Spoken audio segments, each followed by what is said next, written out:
Hi there mga beloved yung soulmates! Welcome po to Renzo Tarot Channel. Andito naman po tayo para pagsamahan ng isang soulful and meaningful na tarot reading. Dito lamang po sa inyo lagi inaabangan, sinusubaybayan at pinakamamahal na Renzo Tarot Channel. Maraming salamat po sa inyong overwhelming kakataba sa puso na suporta. If this is your first time po sa ating channel, please don't forget to like, mag-comment po kayo kapag nakaresonate. At of course, huwag na niyo pong kakalimutan mag-subscribe. And mega shoutout po sa ating mga pinakamamahal na soulmates na masisipag na overseas Filipino workers or OFWs. At sa lahat po ng ating mga soulmates sa mga panig ng Pilipinas at sa dako ng mundo kayo naroroon o nanonood ng video na ito ngayon, maraming salamat po sa inyong walang sawang tiwala at suporta. Utang na loob ko po ang lahat ng ito. Kung wala po kayo ay wala po ang Renzo Tarot Channel. Okay? Sige po, wag na natin pagpatagalin pa. Ang ating pong reading ngayon ay reading para sa buwan ng November 2024. Para sa ating mga pinakamamahal na nasa sign ng Pisces. Okay, Pisces, maganda kayo. Alam ko nag-aantay kayo. At eto na po ang iyong reading para sa buwan ng November 2024. Sige. Ayan, wag natin papatagalin pa. Simulan na po natin. Spirit Universe, Spirit Guys, bigyan mo po ako ng 10 baraha para sa ating reading ngayon, para sa ating mga pinakamamahal na nasa sign ng Pisces.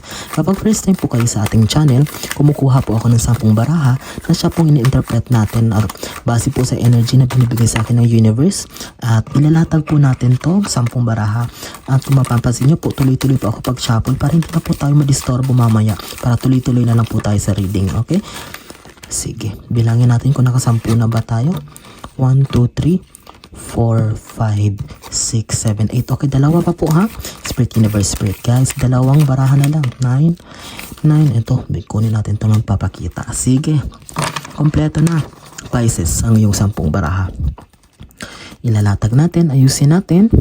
At yun, tuloy-tuloy na po tayo. 1, 2, 3. 1, 2, 3, 4, 5. Hindi po ako magsasawang magpasalamat sa inyo sapagkat kayo po ang aking lakas.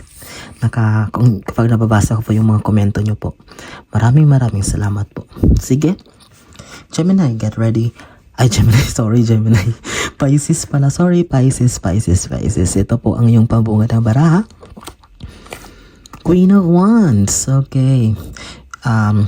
Ang energy na nakikita ko dito, Pisces, is that parang meron ngayong medyo nag-struggle ka daw in terms of emotion. Sa mga emotion, parang medyo senti-sentihan ka, parang self-pity ang labanan ngayon, Pisces. Ano to? Parang mas gusto mo muna ngayon magmukmok, mag-isa, magsarili, mag-isa sa kwarto, parang ayaw mo na magkausap ng tao. Okay, ito yung nararamdaman ko dito. Ito yung energy na nakikita ko na parang it's more of self-discovery, self-reflection muna ang ginagawa mo. Pagpuni-muni, all by myself, sabi nga ni Celine Dion. Ito yung nakikita ko dito. Okay, tingnan natin kung ano yung mga dahilan yan sa mga susunod na baraha. Pisces, itong mga reflection at mga emotion.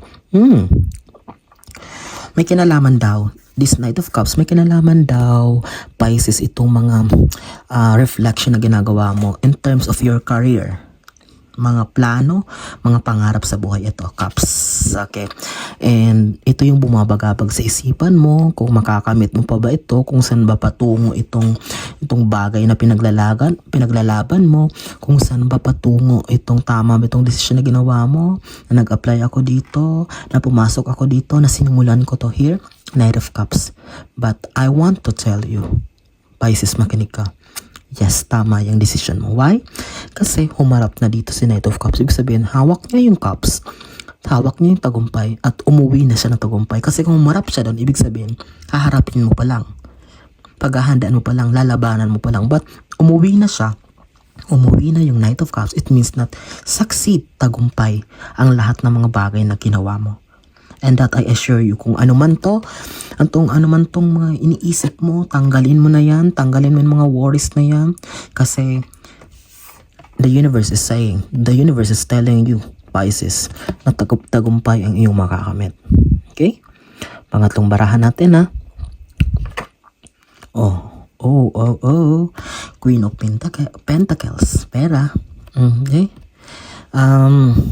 Isa pa din daw is you are keeping track minamanage mo talaga, nagiging masinop ka.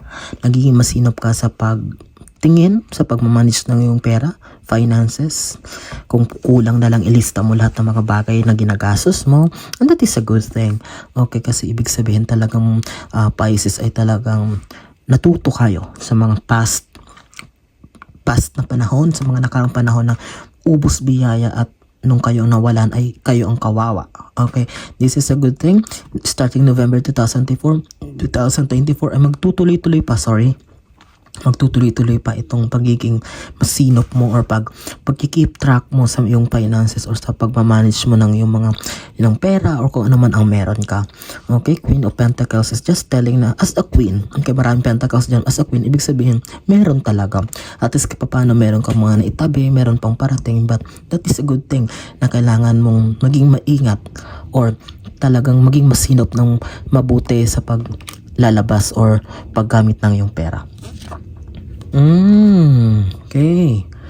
Three of Swords. Medyo heartbroken.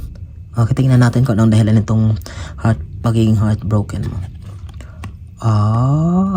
Okay.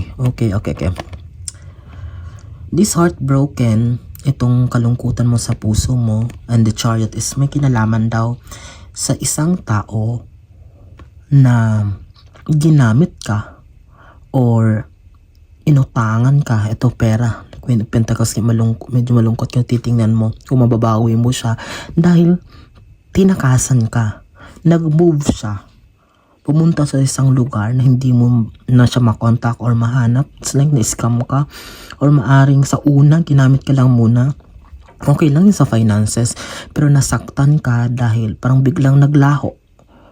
Okay, parang nawala, parang isang bulan na naglaho na hindi mo lang nagparamdam sa'yo, hindi na nag-contact sa'yo, hindi mo lang nagpaalam kung saan pupunta. Okay, ito yung nakikita ko. Mag-comment nga kayo, Pisces, kung makaresonate kayo, may mga ganyan ba na nangyari sa buhay nyo, parang ginost ba? Okay, sa una, maganda, magaling, happy, pero kaya nasaktan ka eh. Kaya ito nasaktan ka talaga, may kirot talaga. This may talagang nag-iwan talaga siya ng marka sa puso mo, and nasaktan ka palalo kasi talagang ginost ka, nag-move siya, pumunta siya ng isang lugar or naglaho na lang siya ng walang paalam. Okay, tutusin, hindi ka naman talaga magagalit sa kanya kung nagpaalam lang siya kung saan siya pupunta, but Pisces, talagang that's the way how life is. May mga bagay na dumarating sa buhay natin na nangyayari pero hindi natin kontrolado. Titingnan natin sa ating second row, Pisces, pang-anay mong baraha. Okay, tara pakita ko sa iyo, Death card. Death means ending, katapusan. Sinasabi ng universe, kaya niya tinanggal yung tao yun, kaya tinapos niya sa buhay mo kasi may hindi magandang plano yun. Kasi kung nagtagal pa kayo noon, mas malala ang mawawala sa'yo. Death card means ending. Tinapos niya, tinanggal niya yung tao na yun. Tinanggal niya yung mga bagay na mga hindi makakatulong sa'yo kasi nakikita niya, hindi siya papayag ng kita niya. Mas maaga pa, tatanggalin niya na kung mahihirapan ka in the long run, Pisces. Ito, death card, it means ending. Okay? Huwag kang mag-alala. Kasi ganun talaga ang buhay natin sa mundo. May mga tinatanggal, may mga bagay na nawawala. It's because there's a greater blessing, may mas malaking kapalit na ibibigay sa universe para sa atin. Okay? Wow, napakalinaw napakalinaw ng mensahe. Sige. Ayan Three of Pentacles, although pera siya, talagang pailalim, dark talaga yung may motive talaga. May bad motive. Talaga hindi maganda yung naging pakay niya sa iyo. Tingnan mo, pera, transaction, may mga pag-uusap, yung pala, ginamit ka lang niya, parang sa una lang pinakagat ka, pero later on, may iba pala yung balak niya. Yung sabihin talagang may kilalaman talaga sa yung pera, yung pakay ng taong yan sa'yo. Or kung sino man yan, hindi man sa'yo, sa miyembro ng pamilya mo na naka-experience ng ganito. Ayan black. Although pera siya, transaction, pero madilim. Parang madilim yung area. Ibig sabihin talagang planado ang lahat. Okay, planado ang lahat. Ang ibig sabihin talagang sa una lang. Marami niyang uso yan ngayon. Sa una lang papakagatin. Tapos on the long run, ay nako. Kung medyo mahina-hina ka, talagang, ayun.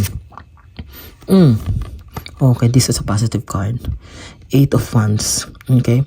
Ibig sabihin, there's a rapid healing. Mabilis ang magiging pagtanggap mo. Mabilis ang pag-move on mo kasi Pisces, you're a kind of person. You're a kind of sign na talagang mabilis makamove on sa buhay. And that is a good thing. Let it happen. Kung ano man nangyari, hayaan na yon. Yes, material, medyo costly. Medyo syempre pinaghirapan mong pera. Pero here, this 8 of Wands is just showing sa tulong ng universe, mabilis ka makaka-move on sa lahat ng sakit na iniwan, itong sakit sa puso or itong heartache, itong mga kalungkutan na dulot ng taong yun na nang loko sa'yo or nang iwan sa'yo. This 8 of Wands card is just showing that you can move on. You will heal from the wound. Gagaling ka sa sakit nitong dulot nitong mga kabiguan at kalungkutan na naranasan mo. Oh, tingnan mo ha, magkatapat talaga. Magkatapat sila. 3 of Swords, tapos 10 of Swords. Talagang grabe. Grabe talaga, Pisces, ang dinulot sa'yo. Na hindi lang, kung akala natin sa heart lang, na what is mean sa damdamin lang, pero na-drain yung energy mo sa kakaisip, hindi ka nakatulog. Naapektuhan rin, may iba sa inyo na nagkasakit. Okay? Kasi, hindi mo in-expect eh. Akala mo napakaganda ng flow. Akala mo talaga napakabuti niyang tao. Akala mo okay ng lahat. Pero suddenly nagkaroon ng biglang massive na unexpected event na kahit sino magugulat. Na bigla na lang naglaho ang lahat. Kaya talagang ayan yung una sa taas, yung katapat niya, heart. But here, nasa ground ka, talagang bagsak ka, drain ka. Tapos may mga nakatusok na mga sword sa likod mo. Ibig sabihin talagang grabe yung dinulot niya na kalungkutan sa buhay mo, Pisces. And I shared sentiment with you. Nararamdaman ko. And yes, nalulungkot ako kasi naawa ako sa iyo, Pisces. But that's how life goes on. Okay? Tandaan mo na hindi everyday, hindi araw-araw ay bagyo. Hindi araw-araw ay maulan. Yan ang tatandaan mo. Sa tulong nito, yan ang lagi mong tatandaan as my advice para sa inyong Pisces. Life always needs to move on, to go on. Come what may. Mas gaano kasakit bumangon, kailangan mong bumangon. Because isipin mo, that thing happens for a reason. Tinanggal yan. Ginawa yan with this death card kasi merong malaking ibibigay. Ayan si universe para sa'yo. Anong naisip parating nitong mensahe natin panapos na barahan na 4 of Pentacles? Tingnan mo, pera. Pera.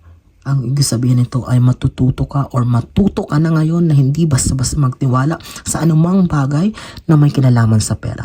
Transaction, pagpapautang, wag na magpautang, pagpapahiram, paglalagak ng pera sa mga investment kung ano man. You need to grip. You need to hold on. Kailangan mo pang hawakan talaga ng mabuti. Tapakan mo, hawakan mo, itago mo na maayos. Wag na basta magtiwala. Matuto na. Ang kagana dito is the learnings that you can get, Pisces. After all these heartaches, after all these trials na yung naranasan, ay kailangan may matututunan tayo. And that's the good thing. Kaya ginagawa ng universe kaya nangyayari is para may mga matutunan tayo. At least sa pagbangon natin, dala-dala natin ang ating mga natutunan. Although medyo masakit, kailangan natin mag-move on. At sa mga natutunan na yan yung magmo-mold sa atin bilang panibagong tao, panibagong person na haharap sa isang mas masaya, mas peaceful, puno ng kaligayahan at puno ng pagpapala, blessings na buhay. Okay? Yan ang isang napakaganda. Okay, soulful and meaningful na tarot reading natin pinagsamahan, pinakamamahal kong Pisces. I am praying na maraming nasa sign ng Pisces ang makapanood nito ngayon. At kapag may kakilala kayong kaibigan, kamag-anak na nasa sign ng Pisces na hindi pa nakakapanood na ating mga video sa ating channel, don't hesitate to share it to them. Okay? At ang hihingin ko lang pong tulong sa inyo ay kapag hindi pa po kayo nakasubscribe, please subscribe po sa ating channel. Maraming salamat po sa inyo walang sawang tiwala, suporta, panonood at laging pag-aabang natin mga videos hanggang sa susunod nating pagsasama. Saan man kayo naroon ngayon, ano man ang inyong ginagawa, pinakamamahal kong soulmates, mag-iingat kayo lagi and God bless us all.